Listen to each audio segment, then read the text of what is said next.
कराची के तमाम सुनने वालों को मुकम्मल घर में कहती हूँ खुशामदी।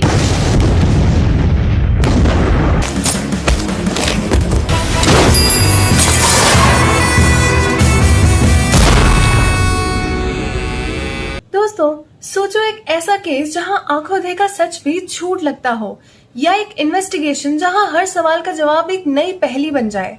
स्वागत है आपका हमारे थ्रिलर स्पेशल एपिसोड में, जहां हम लेकर आए हैं ऐसी धमाकेदार मूवीज जो सस्पेंस, माइंड गेम्स और अनएक्सपेक्टेड ट्विस्ट का परफेक्ट कॉम्बो है। स्क्रीन पे आंख मत झपकाना, क्योंकि आज का सफर सिर्फ एंटरटेनमेंट नहीं, एक दिमाग का टेस्ट भी होगा।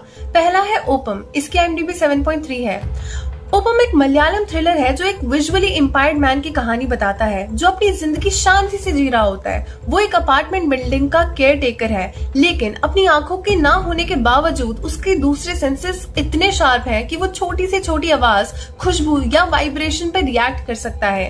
एक दिन वो एक मर्डर का गवाह बन जाता है, पर प्रॉब्लम ये है कि उसे अपनी आंखों से कुछ दिख नहीं सकता। पुलिस उस पर शक करना शुरू कर देती है और असली कातिल उसके आसपास ही घूम रहा होता है। फिल्म एक ग्रिपिंग मिक्स है सस्पेंस और इमोशनल सर्वाइवल का, जहां हर सीन में आपको लगेगा कि अब कुछ बुरा होने वाला है। मोहनलाल की परफॉर्मेंस इस फिल्म की जान है और बैकग्राउंड स्कोर टेंशन को डबल कर देता है।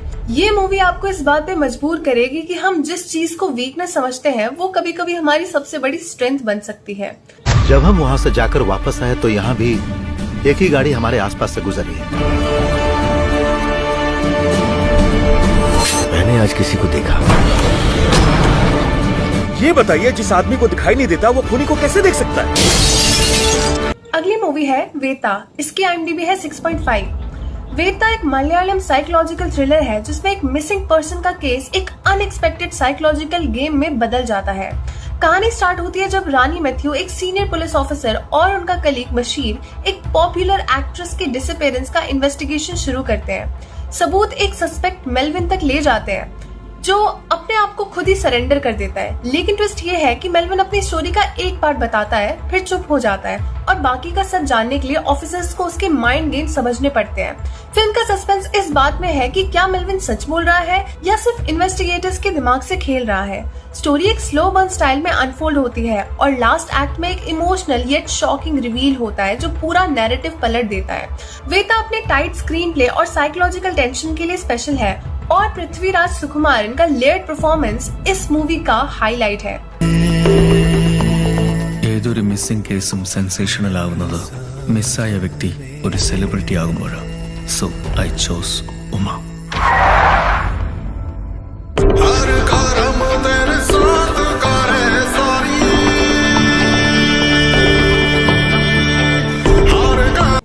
अगला है डी डे, इसकी IMDb 7.2 है। डी डे एक बॉलीवुड स्पाई थ्रिलर है जो रॉ एजेंट्स के एक हाई स्टेक्स मिशन के ऊपर बेस्ड है।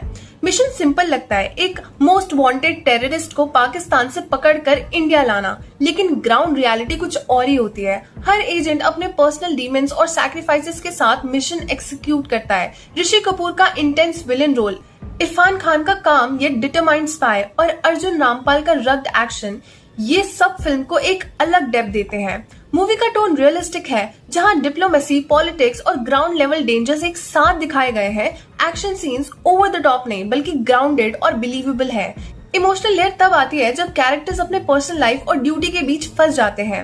इसका क्लाइमैक्स एक स्ट्रॉन्ग स्टेटमेंट देता है कि कुछ मिशन सिर्फ ड्यूटी नहीं, दिल से लड़े जाते हैं। 20 साल से India most wanted terrorist Karachi को अपना ससुराल बना के बार बार हम पे वार किए जा रहा था।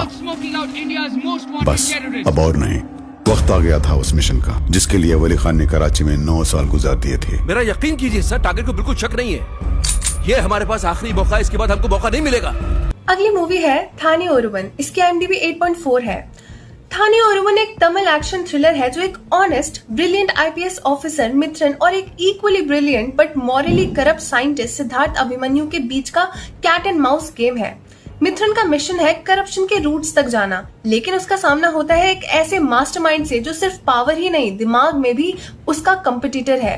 ये फिल्म की खास बात है कि विलेन भी उतना ही स्मार्ट है जितना हीरो, और इस वजह से कहानी एक इंटेलिजेंट बैटल बन जाती है जिसमें हर मूव कैलकुलेटेड होती है। Movie smart writing, unpredictable twist और फास्ट पेस्ड एडिटिंग के लिए फेमस है।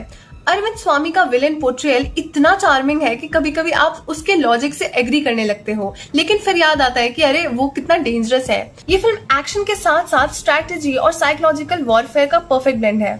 अगला है कुरंगू बोमाई। इसकी IMDb 7.9 है। कुरंगू बोमाई एक तमिल नियो नॉयर थ्रिलर है जो अपनी यूनिक स्टोरी टेलिंग और इमोशनल डेप्थ के लिए अलग पहचान बनाता है। आप पहले एक सिंपल आदमी की कहानी देखते हैं जो अपने परिवार के लिए मेहनत कर रहा है, फिर कहानी आपको एक दूसरे एंगल से ले जाती है जहां आप समझते हैं कि ये एक इनोसेंट लगने वाला इंसान भी क्राइम वेब का हिस्सा हो सकता है। मूवी का कैरेक्टर्स रॉ और रियलिस्टिक है, कोई भी प्योर व्हाइट या प्योर ब्लैक नहीं है। बैकग्राउंड स्कोर, सिनेमाटोग्राफी और परफॉर्मेंसेस इनको एक रेयर सिनेमैटिक जेम बना देते हैं। ये फिल्म सिर्फ थ्रिलर नहीं बल्कि एक इमोशनल पंच भी देती है जो एंड के बाद काफी देर तक याद रहता है। लगभग 5 करोड़ की ये नटराज की मूर्ति कल रात को चोरी हो गई है। उस घटना को अपनी आंखों से देखने वाले पुलिस वाले को चोरों ने गोली मारकर हत्या कर दी और लाश को नदी में फेंक दिया। क्या मैं आप पर भरोसा कर सकता हूँ? बाहर जा। तो दोस्तों, ये थी कुछ ऐसी कहानियां जो सिर्फ देखने का मजा नहीं बल्कि सोचने का तरीका बदल देती हैं। आपको कौन सी मूवी ने सबसे ज्यादा थ्रिल फील करवाया? कमेंट में अपनी फेवरेट जरूर बताना। वीडियो पसंद आई हो तो लाइक, शेयर और सब्सक्राइब करना मत भूलना, क्योंकि अगले एपिसोड में हम लेकर आने वाले हैं और भी सस्पेंस भरे सफर तक। और याद रखिए, हर कहानी का एक सच होता है, बस उसे ढूंढने के लिए तरीका अलग होता है। Bye bye.